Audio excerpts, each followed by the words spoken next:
નમસ્કાર વિદ્યાર્થી મિત્રો, હું આપ સૌનું સપ્તઋષિ સંકુલમાં હાર્દિક સ્વાગત કરું છું. તો વિદ્યાર્થી મિત્રો, આજે આપણે ધોરણ 6 વિષય હિન્દીમાં પ્રકરણ 3ના કેટલાક સવાલ બાકી છે તે જોઈશું. તો દરેક વિદ્યાર્થી મિત્ર પોતાની પુસ્તક, નોટબુક અને પેન્સિલ લઈને બેસજો.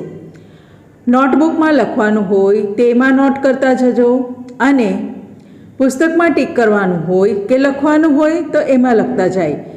તો દરેક વિદ્યાર્થી મિત્ર ધ્યાન આપશે. તો આપણે આવેલા છે પ્રશ્ન 8. नीचे दिए गए चित्र को देखकर बताइए कि इसके बाद क्या हुआ होगा. તો મિત્રો અહીંયા આપણને એક ચિત્ર આપેલું છે કે આ ચિત્રમાં શું થયેલું છે. તો આ એક એક્સિડન્ટનું ચિત્ર છે. 2 મોટર, 1 બાઇક, એમ્બ્યુલન્સ 108 છે અને કેટલાક લોકો સ્ટ્રેચર લઈને જઈ રહ્યા છે. તો આપણે એના વિશે લખીશું. તો ઉત્તર લખીએ મિત્રો. इस चित्र में 2 कारों और एक मोटरसाइकिल में हुई टक्कर दिखाई गई है. पास ही सड़क पर एम्बुलेंस 108 खड़ी है. दुर्घटना में घायल लोगों को एम्बुलेंस द्वारा अस्पताल पहुंचाया होगा. कार में लगी आग को बुझाने के लिए फायर ब्रिगेड को बुलाया होगा. पुलिस भी तुरंत आ गई होगी. उसने दुर्घटना संबंधी आगे की कार्यवाही की होगी. तो प्रश्न 9 જોઈએ મિત્રો. निम्नलिखित वाक्यों में उचित विराम चिन्ह का प्रयोग करके वाक्य फिर से लिखिए. तो આપણે આગળના ચેપ્ટરમાં વિરામ ચિહ્નો વિશે સમજી ચૂક્યા છે. તો હવે આપણે લખીશું. પહેલું છે બિચ્છુ બોલા, नन्ही बहन आज तुम जीत गई. तो एनो उत्तर लखीए मित्रों के बिच्छू बोला अल्पविराम अवतरण चिन्ह डबल, नन्ही बहन अल्पविराम आज तुम जीत गई पूर्णविराम अने अवतरण चिन्ह पूરું. बीजू छे क्यों भाई तुमने मुझे डंक क्यों मारा. तो एनो उत्तर लखीशुं मित्रों. डबल अवतरण चिन्ह में क्यों भाई अल्पविराम तुमने मुझे डंक क्यों मारा प्रश्नार्थ चिन्ह अने अवतरण चिन्ह पूर्ण. त्रीजू छे बिच्छू भाई ठीठक क्यों गए डंक मारो.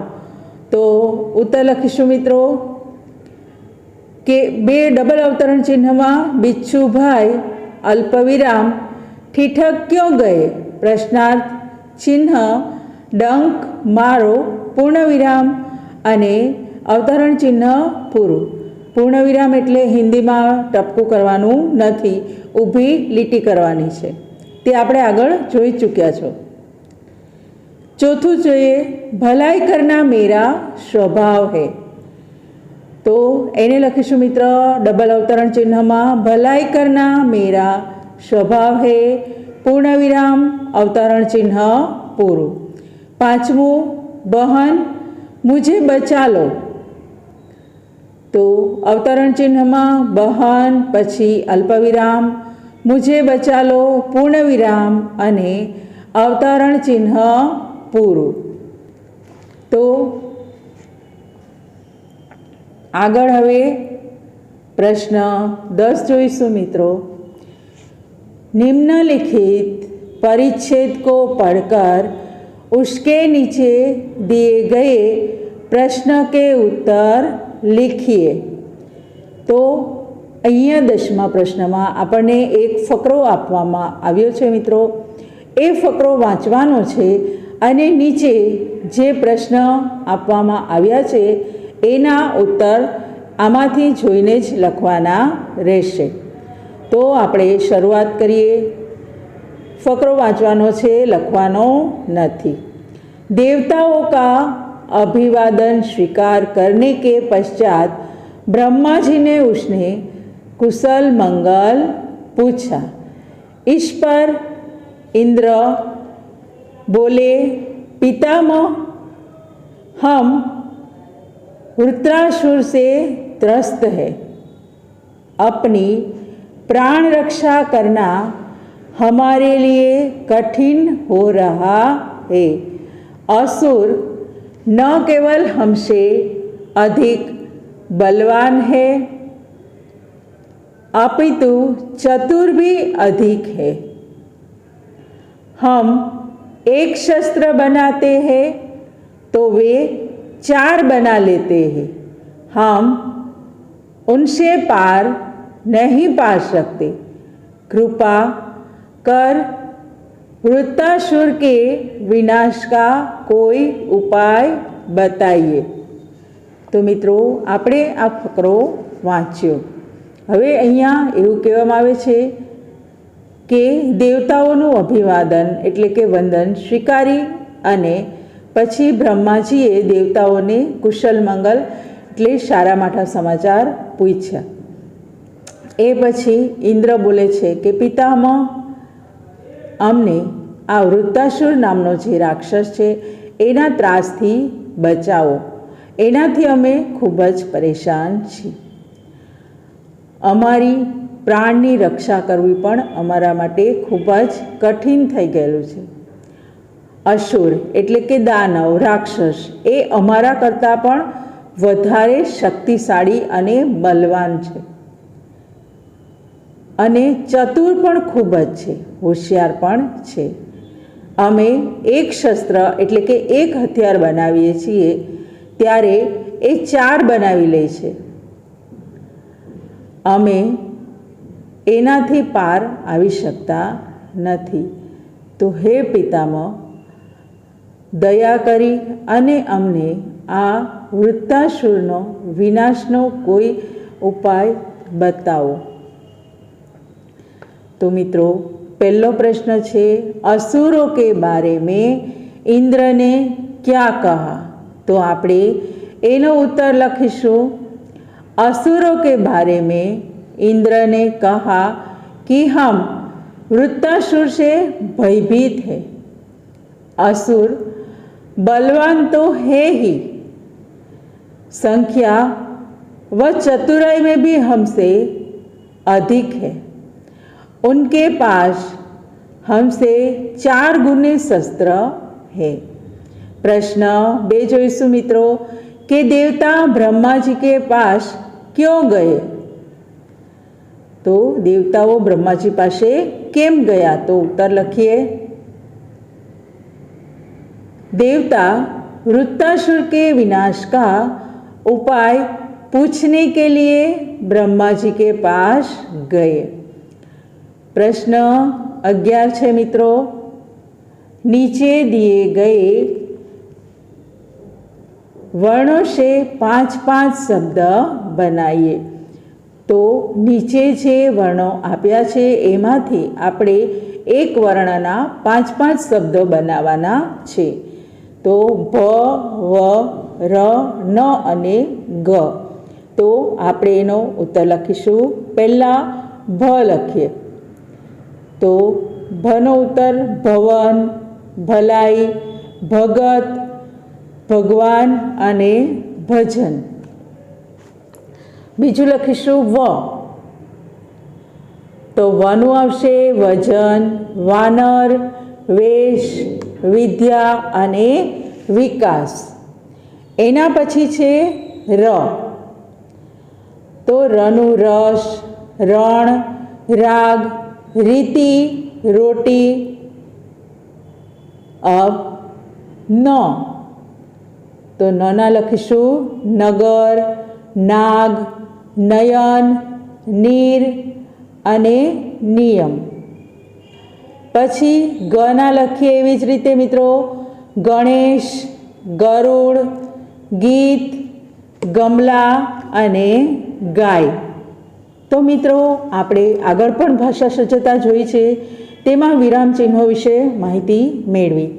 તો અહીંયા પણ આપણે થોડી માહિતી મેળવીએ. તો નીચે ચિત્ર આપેલું છે, ચિત્રમાંથી એનું વાક્ય લખેલા છે. તો ચાચા છે એ રામુને કહે છે, રામુ ઓ રામુ ચૂપચાપ ક્यों बैठे हो, खेलोगे नहीं? तो रामू जवाब आपे छे, नहीं, मेरा मन खेलने में नहीं लगता, मैं बड़ा कलाकार बनना चाहता हूँ. तो जो मित्रों मैं ए घटाक्षर में छापेलू है અને એની નીચે अंडरलाइन करेली है. पछी छे चाचा, अरे हाँ तुम तो चित्रकारी सीख रहे थे ना? तो अहींया बीजा वाक्यमां पण तुमनी नीचे अंडरलाइन करेली छे अने घटा अक्षरमां ते लखेलुं छे. आगळ जोईए. रामू कहे छे, हाँ लेकिन वह काम मुझे पसंद नहीं आया. वहनी नीचे पण घटा अक्षर छे अने अंडरलाइन करेली छे. चाचा कहे छे, क्यों क्यों? रामू कहे, एक दिन मैंने डॉक्टर गोलीवाला की दीवार पर भैंस का चित्र बनाया था. उन्होंने मेरी माँ से शिकायत कर दी, तो उन्होंने अने मैंने एनी नीचे अंडरलाइन छे. चाचा के, अच्छा तो यह बात है. रामू, चाचा जी आप चित्रकार कैसे बन गए? आपनी नीचे डार्क में लखेलू है अने अंडरलाइन करेली. आनु समझूती मेळवीए मित्रों. इस वार्तालाप में रामू के स्थान पर मैं, तुम, मैंने और डॉक्टर गोलीवाला के स्थान पर उन्होंने तथा चाचा जी के स्थान पर आप प्रयुक्त हुए हैं, जो कि सर्वनाम शब्द है. इस प्रकार संज्ञा के स्थान पर प्रयुक्त होने वाले शब्द को सर्वनाम कहलाते हैं. तो मित्रों संज्ञा तो આપણે જાણીએ છીએ કે કોઈ પણ નામ, કોઈ પશુ, મનુષ્ય, ગમે તે હોય પ્રાણી, તો એને કહેવાય સંજ્ઞા. હવે એ સંજ્ઞાની જગ્યાએ એના માટે મેં, તુમ, मैंने, आप, उन्होंने જેવા આપણે વાક્ય વાપરીએ તો એ કહેવાય સર્વનામ. દાખલા તરીકે રાકેશ ખેલને ગયા, तो આપણે રાકેશની જગ્યાએ वह उनके मित्र के साथ खेलने गया, तो આપણે उनके એની નીચે અંડરલાઇન કરીએ તો એ સર્વનામ થયું. કોઈ આપણને પ્રશ્ન પૂછે કે આપ कौन सी कक्षा में पढ़ते हो, तो ये तमारू नाम नहीं कहता. नाम ए संज्ञा है, तो नामनी जग्याए आप वापरे छे, तो आ आप थयुं सर्वनाम. આવી રીતના આપણે આપણી પોતાની હું, મેં, मैंने એની જ એ પણ વાપરી શકીએ છીએ. मैं अपना होमवर्क ख़त्म कर दिया, तो मैंने, तो आ थयुं सर्वनाम. पछी આપણે આગળ જોઈએ कि क्लास के सभी विद्यार्थियों ने आज पूरा दिन उत्साह के साथ अपना कार्य किया, तो सभी ए शुं थयुं सर्वनाम. आ रीते આપણે નામ નથી લેતા પણ એનો ઉલ્લેખ કર્યા છે. હું, તું, તમે, આ રીતના એનો ઉલ્લેખ કરીને કરવામાં આવેલું નામને કહેવાય સર્વનામ.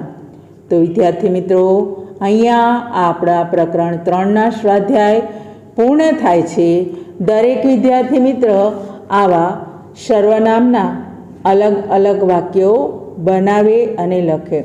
મિત્રો, આ વિડીયો પૂરો થાય એની પાછળ તમને લેસન એટલે કે ગૃહ કાર્ય આપવામાં આવે છે અલગથી, તો એ દરેક વિદ્યાર્થી મિત્ર એને નોટમાં લખે. ફરી મળીશું, ત્યાં સુધી તમે તમારું કાર્ય કરતા રહેજો. અસ્તુ. જય હિન્દ, જય ભારત.